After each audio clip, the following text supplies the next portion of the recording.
towel hangs. For this, you can use any pull-up bar as long as you can get a towel around it. So place the towel like this, make sure it's secure. And then just grip the towel and hang from it like this.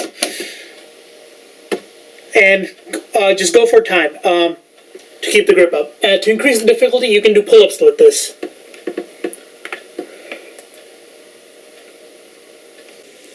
Grab a couple sheets of newspaper and start twisting it. The objective is to rip the newspaper apart by twisting it. To increase the difficulty, you can add more layers of newspaper, or you can place your hands further apart to increase the surface area. The closer you get, the easier it's going to be to rip it apart by twisting it. You can buy these online, or you can make one yourself. This one is a handmade one. This is a 20-inch PVC pipe, 2 inches in diameter, and as you can see, I've drilled a hole in the center. I just bought a string from Home Depot, and as you can see, I've attached it on this end, and on the other end, I've attached a weight plate. Now, make sure it's like this. Hold your arms out like this, but not completely out. Make sure your elbows are bent a little, so the stress goes on the muscles and not the joints.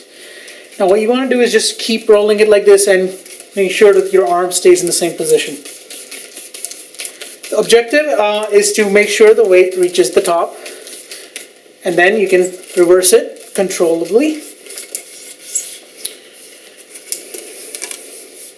You can also reverse the motion and do it like this to hit the opposite side.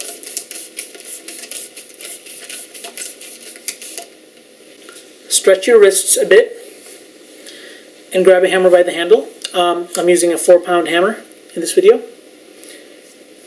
Grab the hammer by the handle and do this. Remember to keep your grip tight and in a controlled manner. Do this. This is going to target the same muscle groups as a reverse wrist curl would be. In addition, with the hammer, you can do this again in a controlled way, and you can also make circles with it. And what this is going to do is this is really going to help strengthen your wrists. So what you want to do is you want to look at your gripper and determine which side of the, so if you were to look at the spring, figure out which side is the more straight side. So as you can see, there's this curve, and then if you were to look at this, there's this side is a little more straight than the other side. That means this side, this handle is going to be your base.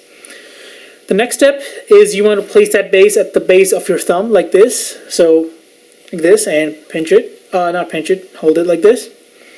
Use your other hand and pinch both ends of the gripper just a little bit so you can wrap your fingers around it. Once you wrap your fingers around it, you hold it like this, and then you just squeeze.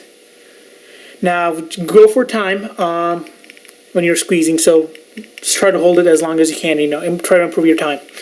You can find grippers at sporting goods stores such as Sports Authority, or you can buy them online. You can also find them at Walgreens and various drugstores. Now, the ones you find at those stores are going to be a little bit of the cheap ones, also not as powerful. This one, this particular gripper is rated at 100 pounds, meaning it takes 100 pounds of force to close them.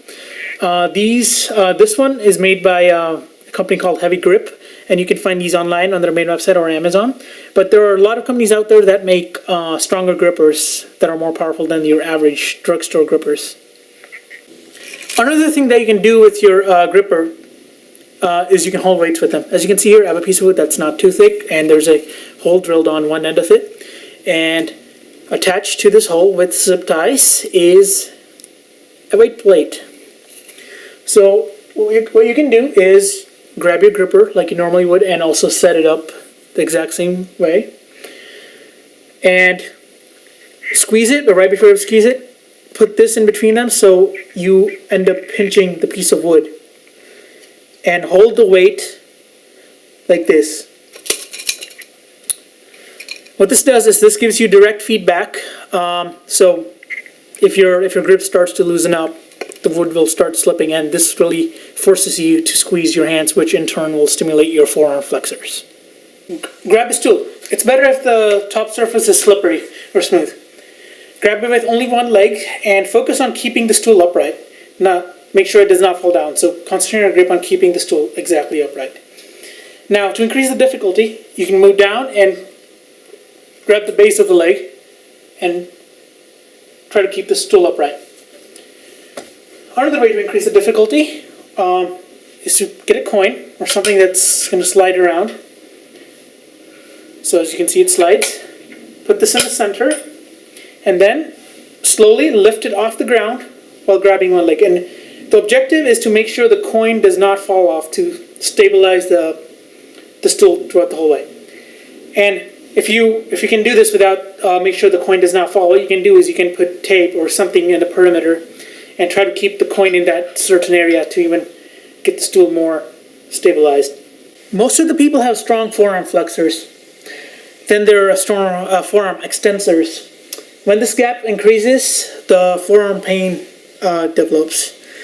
There aren't many exercises for forearm extensors out there, and most of the time you're gripping something, so your flexors are the ones that are getting the most of the workout. Now, this following exercise can be done while you're sitting at your desk or almost anywhere. The only thing you need is a rubber band.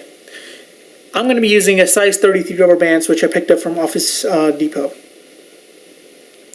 So, first step is to place your fingers like this. Place your fingers together. With the other hand, put the rubber band around it. Now, stretch your fingers apart so the rubber bands acts as a resistance and try to pull them together. So, just keep repeating this movement, and this trains your forearm extensors. If you want to increase the difficulty, what you do is you just place more rubber bands around there. So 2 rubber bands. Make sure the rubber band does not go towards the end of the fingers, because the closer it gets towards the end, the easier it is to open them. So this is for extra resistance. Keep adding more rubber bands and make sure they're on the tips of your fingers. And just do this. And make sure to repeat it with the other hand.